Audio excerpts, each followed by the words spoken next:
Assalamualaikum warahmatullahi wabarakatuh. Selamat datang di channel kabar CPNS P3K Kesehatan.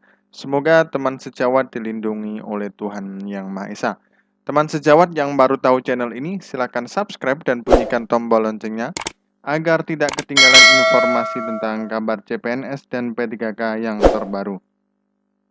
Oke teman-temanku sekalian yang berbahagia, ini ada sebuah informasi teman-teman ya. Ini dari pemerintah Provinsi Jawa Timur ya. Badan Kepegawaian Daerah ya, Surabaya. Ini nomornya 800 garis miring 7211 garis miring 204.2 garis miring 2022 ya.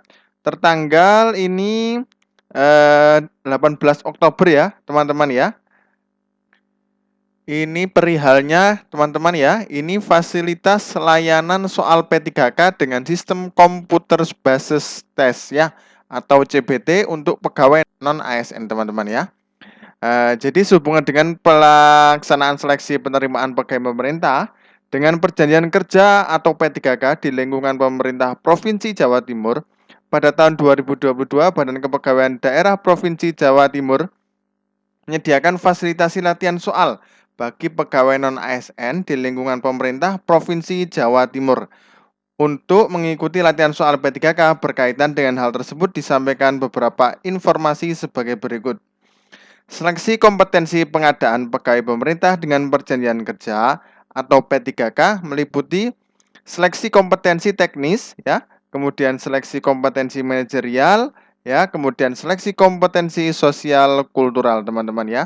Jadi memang dari Pemprov Jatim ini mengadakan simulasi untuk pegawai non-ASN ya di lingkungan pemerintah Provinsi Jawa Timur. Berterima kasihlah kepada BKD di Jawa Timur ya, teman-teman yang berada di honorer Jawa Timur bisa langsung nanti mendaftar ya di tiap instansinya masing-masing. Nanti akan diadakan simulasi untuk P3K tahun ini teman-teman ya.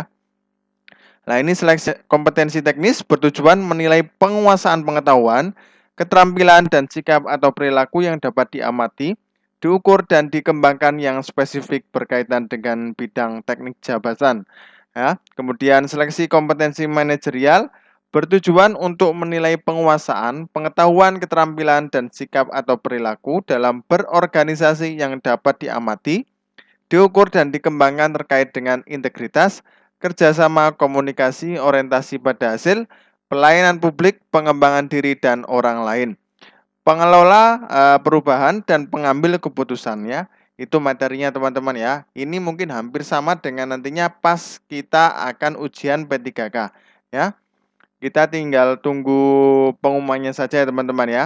Kemudian seleksi kompetensi sosial kultural yaitu adalah bertujuan untuk menilai penguasaan, pengetahuan, keterampilan dan sikap atau perilaku yang dapat diamati, diukur dan dikembangkan terkait dengan pengalaman berinteraksi dengan masyarakat, majemuk dalam hal agama, suku dan budaya, perilaku, wawasan kebangsaan, etika, nilai-nilai moral, emosi dan prinsip yang harus dipenuhi setiap pemegang jabatan untuk memperoleh hasil kerja sesuai dengan peran fungsi dan jabatan dalam peran pemangku jabatan sebagai perekat bangsa ya. Memiliki kepekaan terhadap perbedaan budaya, kemampuan berhubungan sosial, kepekaan terhadap konflik dan empati ya. Kemudian ini wawancara bertujuan untuk menilai integritas dan moralitas. Nah, kemudian ini ada durasinya teman-teman ya. Seleksi kompetensi teknis, manajerial, dan sosial kultural dilaksanakan dalam durasi waktu 120 menit. Nah, jadi teman-teman ini sama ya. Jadi ini durasinya hampir sama kayak PNS dulu 120 menit. Kemudian wawancara dilaksanakan dalam durasi waktu 10 menit. Untuk pelamar penyandang disabilitas sensorik netra, pelaksanaan seleksi kompetensi teknis, manajerial dan sosial kultural dalam durasi waktu 150 menit dan wawancara dilaksanakan dalam durasi waktu 15 menit. Kemudian jumlah soal keseluruhan seleksi kompetensi adalah 145 dengan rincian sebagai berikut teman-teman ya. Jadi seleksi kompetensi teknis sejumlah 90 butir soal, seleksi kompetensi manajerial sejumlah 25 butir soal, seleksi kompetensi sosial kultural sejumlah 20 butir soal, dan wawancara 10 butir soal teman-teman ya. Jadi ini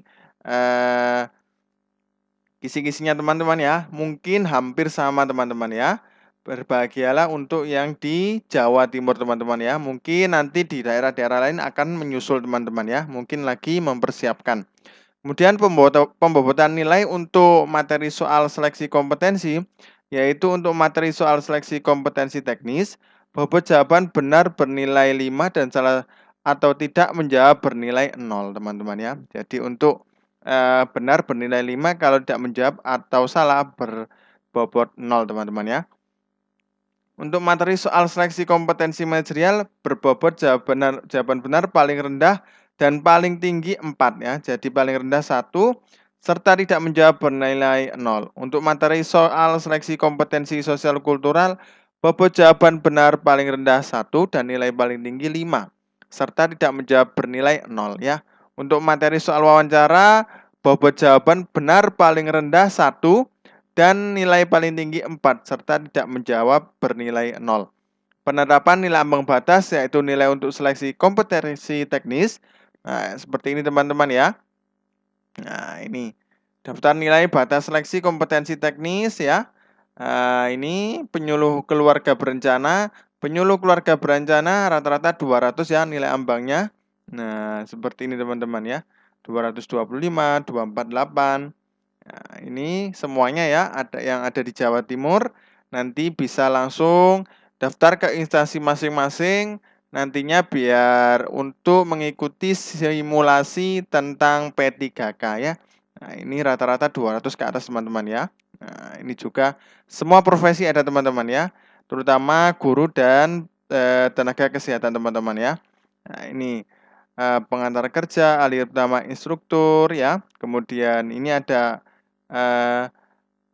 tenaga teknis juga teman-teman ya. Nah, ini juga semuanya ini hampir rata-rata untuk nilainya 270 ya, semuanya ya.